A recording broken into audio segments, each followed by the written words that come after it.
नमस्कार, मैं छत्तीसगढ़ अखबार के यूट्यूब चैनल इंडिया आजकल के स्टूडियो से सुनील कुमार एक ऐसी खबर लेकर आपके बीच हूं जो मेरी आपकी सबकी ज़िंदगी को बहुत बुरी तरह प्रभावित करती है। हिंदुस्तान में फिल्मों पे सेंसर पहले से लागू था, बहुत पहले से। जब हम स्कूल में पढ़ते थे उस समय से फिल्मों पर सेंसर था और पहले से भी रहा है। लेकिन अभी पिछले कुछ वर्षों से तरह तरह के सोशल मीडिया प्लेटफार्म, इंटरनेट और ओटीटी प्लेटफार्म, मैं ज़्यादा इस बारे में नहीं जानता हूँ, ये ओवर द टॉप प्लेटफार्म, ये कोई ऐसे इंटरनेट से चलने वाले ओटीटी प्लेटफार्म रहते हैं जो शायद कुछ एक डिस्क एंटीना वगैरह पर भी आते हैं और उन पे जितने तरह की फिल्में दिखाते हैं, सीरीज़ दिखाते हैं, दूसरे कंटेंट दिखाते हैं, उनमें माँ बहन की गालियाँ रहती है, अश्लील नज़ारे रहते हैं, सेक्स की खुली बातें रहती है। वैसे ही जैसे अभी वो रणवीर अलाहाबादिया नाम के किसी यूट्यूबर के प्लेटफॉर्म पर या उसके किसी एक प्रोग्राम पर भी जो गालियाँ आई थी, उसी तरह की गालियाँ, गंदगी ओटीटी प्लेटफॉर्म के बहुत सारे कंटेंट में भरी रहती है। एक जनहित याचिका सुप्रीम कोर्ट में अभी पहुंची है जिसमें कहा गया है कि इस गंदगी पर रोक लगाई जाए। इतनी अश्लील सामग्री है कि बच्चों पर, नौजवानों पर बुरा असर पड़ रहा है अश्लील पोर्नो देख देख कर। बात सही है, मैंने भी देखा है, कभी कभी इसको एक दो बार चालू किया था, कहीं पे देखा, परिवार के साथ देखने के लायक नहीं है। गंदगी इतनी अधिक है, गालियाँ इतनी अधिक है, कम से कम असल ज़िंदगी में मेरे इर्द गिर्द तो उतनी गालियाँ नहीं हैं, न मैं देता न किसी और की गालियाँ उतनी सुनाई पड़ती मेरे आसपास।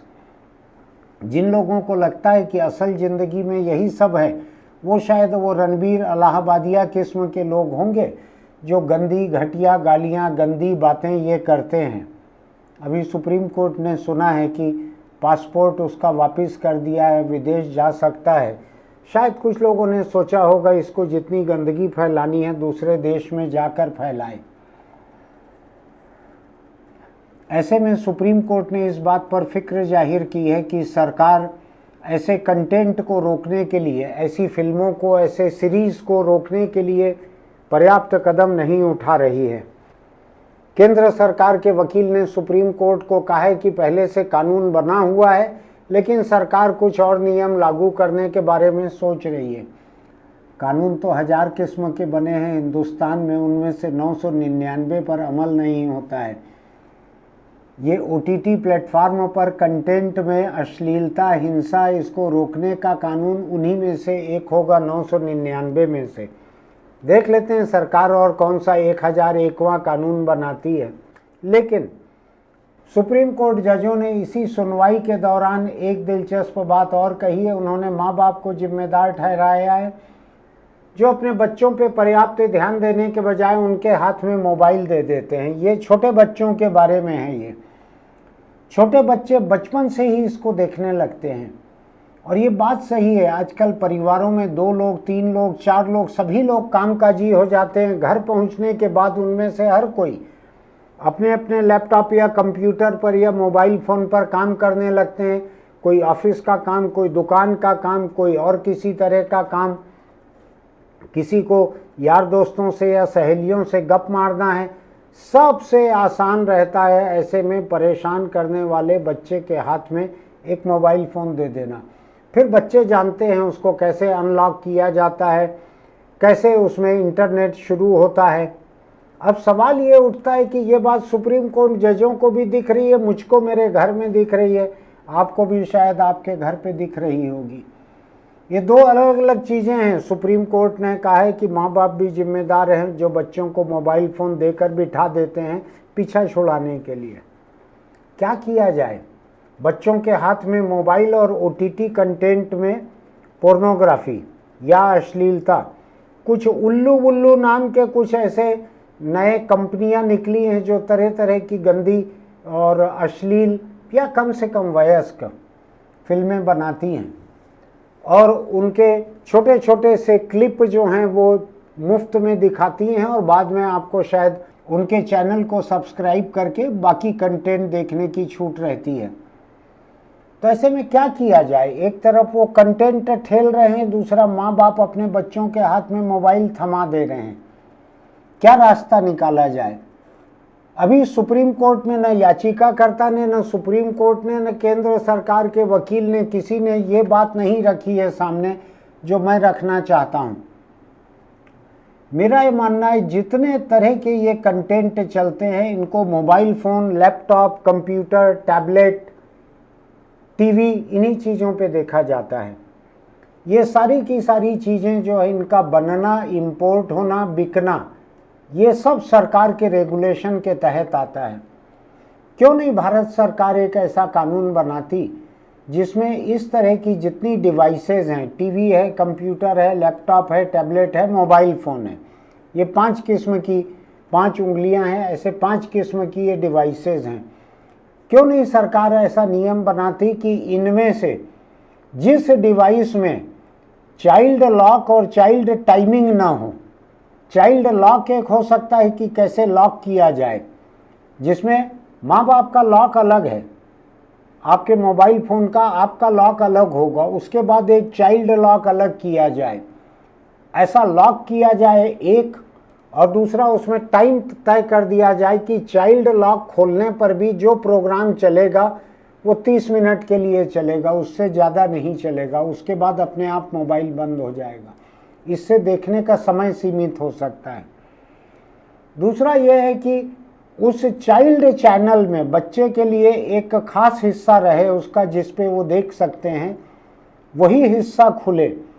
उस पे जितने तरह के इंटरनेट के ब्राउज़र हैं उनमें किसी तरह का कोई एडल्ट वेबसाइट नहीं खुले, कोई एडल्ट कंटेंट खुले ही नहीं। तो कम से कम आप बच्चों को इस खतरे से बाहर कर सकते हैं। पहला तो हर डिवाइस, ये 5 तरह की डिवाइस, इनमें एक चाइल्ड लॉक रहे, अलग से बच्चे के लिए लॉक रहे, उसके भीतर बच्चे के ब्राउज़र अलग रहें जिस पे वो देख सकते हैं। और तीसरा उसका टाइम सेट करना रहे, माँ बाप सेट कर सकें कि एक दिन में 3 बार देखें या 4 बार देखें, टोटल 40 मिनट से ज़्यादा नहीं देख सकते बच्चे। मैं बताता हूँ आपको, वो इतने तेज रहते हैं छोटे बच्चे, वो ये देख लेंगे कि 40 मिनट में उनको क्या देखना है, कितनी कितनी देर देखना है, वो सब कर लेंगे उस 40 मिनट को इस्तेमाल करने की, आपको मेहनत नहीं करनी पड़ेगी। अब आप कहेंगे कि अगर कंपनियां ये ना करें तो सरकार क्या कर सकती है? ये एक सवाल उठता है कि कंपनियां जो कि इंपोर्ट करती हैं बहुत सारे सामान आज, वो ऐसा चाइल्ड लॉक और ऐसा टाइमर लगाना नहीं चाहती, तो सरकार क्या कर सकती है? तो मेरा मानना है सरकार एक टैक्स घोषित करे कि जिन डिवाइसेस में ये 2 चीज़ें नहीं रहेगी, एक तो चाइल्ड लॉक और दूसरा उस लॉक के भीतर टाइमिंग, ये जहाँ पे नहीं रहेगी उसके ऊपर 10% एक्स्ट्रा टैक्स लगेगा, पेनाल्टी। और जिसमें ये रहेगा उसके ऊपर एक्स्ट्रा टैक्स नहीं लगेगा। मैं बताता हूँ आपको, 10% टैक्स लगा के देखिए, 15 दिन के भीतर जो नया स्टॉक बाजार में आएगा, सरकार मोहलत दे दे 2-3 महीने की कि आज से 3 महीने बाद ये नियम लागू होगा, उस दिन बाजार में एक भी डिवाइस अगर ऐसी बिकी जिसमें ये 2 चीज़ें नहीं रहेगी तो उसके ऊपर 10% एक्स्ट्रा टैक्स लगेगा। कंपनियां एक दूसरे से गला काट मुकाबला करके जल्दी से जल्दी ऐसी डिवाइसेस बना देंगी। भारत बहुत बड़ा बाजार है। मुझको लगता है कि अगर किसी तरह की कोई कमी हमारे यहाँ चल रही है तो वो सरकार की पहल करने की कमी है। सरकार को पहल करना चाहिए कंटेंट पे, सामग्री पे, कार्यक्रमों पे रोक लगाने के पहले डिवाइस पे रोक लगानी चाहिए। बच्चों की पहुंच की, बच्चे उसको खोल सकें, इसका लॉक रहना चाहिए। दूसरा, बच्चों के देखने की समय सीमा रहना चाहिए। तीसरा, बच्चों के उस चैनल में, बच्चों के उस ब्राउज़र में, जो गूगल क्रोम रहता है, दूसरे कई तरह के ब्राउज़र हैं, बच्चों के उस ब्राउज़र में इनमें से किसी किस्म की फिल्में नहीं रहेगी जिसमें न्यूडिटी रहे, जिसमें वायलेंस रहे, जिसमें गालियां रहे, जिसमें अश्लीलता रहे, नग्नता रहे, ये नहीं रहेगी। मैं कह रहा हूं अगर भारत सरकार आज इसको लागू करेगी, 100 दिन के भीतर इस देश में जो नई डिवाइसेस आएंगी वो सब इसी तरह की आएगी। चीन जैसा देश जहां से हिंदुस्तान के अधिकतर उपकरण आते हैं, चाहे आप दिवाली में झालर वूलर को जला दें, सड़क के ऊपर 2-3 झालर को, हमारे आपके सर में सबके घर पे जितनी डिवाइसेज हैं उसमें आधे से ज़्यादा डिवाइसेज चीन की होगी। जलाते हम झालर हैं, अपने घर का मोबाइल फ़ोन, अपने घर का टीवी, अपने घर का लैपटॉप हम नहीं जलाते बाहर। उसके लिए विदेशी वस्त्र को जलाने की गांधी जैसी हिम्मत की ज़रूरत पड़ती है। खैर, तो कुल मिलाकर मेरा ये कहना है कि सुप्रीम कोर्ट, केंद्र सरकार और पिटिशनर, इन तीन को मिलकर चाहिए कि डिवाइस बनाने वाली जितनी कंपनियां हैं, टीवी, लैपटॉप, कंप्यूटर, टैबलेट और मोबाइल फ़ोन, इनके ऊपर रोक लगा दी जाए। आखिरी बार फिर से दोहरा रहा हूँ, नंबर 1 उसमें चाइल्ड लॉक रहे कि बच्चों का सेक्शन खोलने के लिए एक अलग, हर एक में रहता है, मेरे लैपटॉप पर भी है, सब पे रहता है, अलग अलग सेक्शन बना सकते हैं, बच्चों का सेक्शन अलग रहे। दूसरा, उसका टाइम तय कर सके माँ बाप की इतने मिनट ही चल सकेगा एक बार में या 24 घंटे में। 2, तीसरा, उस पर जो ब्राउज़र काम करे उस पर नग्नता, अश्लीलता, हिंसा, वयस्क किसी तरह का कोई कंटेंट ना आ पाए। इतना करके आप देखिए बच्चों का पोर्नोग्राफी और हिंसा देखना कम हो जाएगा। सोचिएगा, ये बात सही बोल रहा हूँ कि नहीं मैं, हमारे आपके सबकी ज़िंदगी से जुड़ी हुई है। आपको ठीक लगे तो हमारे YouTube चैनल इंडिया आजकल को सब्सक्राइब कीजिए, लाइक कीजिए, नोटिफिकेशन की बटन दबाइए। और क्या करेंगे, अपने दोस्तों को इसका लिंक भेजिए, उनसे पूछिए कि बात सही है कि नहीं है। अगर ये 2-3 सेफ्टी मैकेनिज़्म डेवलप हो जाएं तो क्या होगा इससे, और हो सकता है बहुत सारे उपकरण ऐसे रहें जो आपको आज अपडेट करने में एक पैच भेज दें कि आप अपने मौजूदा मोबाइल फ़ोन पे उसके सॉफ्टवेयर को जब अपडेट करें तो उसमें एक नया आ जाए चाइल्ड के लिए। ऐसा करके देखिए अगर इसका असर होता है कि नहीं होता है। सुप्रीम कोर्ट में भी इस बात को उठाना चाहिए। फिर मिलेंगे। चलते चलते एक छोटी सी सलाह, नई सलाह है ये। पुणे का एक वीडियो मेरे पास अभी आया है फेसबुक के थ्रू। बच्चे खेल रहे हैं किसी बिल्डिंग में आंगन पे, और एक बच्चे के सिर पे ऊपर के किसी मंजिल से गिरा हुआ एक गमला एक बच्चे पे गिरता है, वो बच्चा उसी पल वहीं खत्म हो गया। आप जब कभी बालकनी में अपने किसी रेलिंग के आसपास, छत के किनारे, मुंडेर पर अगर कोई ऐसा सामान रखते हैं जिसके गिरने से किसी को चोट लग सकती है, तो एक गमला, एक पंछियों के पानी का कटोरा या कोई भी ऐसी चीज़, एक पत्थर, कोई भी चीज़ ऐसा ना रखें जिसके गिरने से नीचे किसी को चोट लग सके। सावधान रहिएगा। जो वीडियो मैंने देखा है उसको बताना मुश्किल है, मैं कोशिश करता हूँ आपको दिखाने की। मेरी इस आवाज़ के पीछे आपको शायद यही वीडियो देखने मिले। फिर मिलेंगे।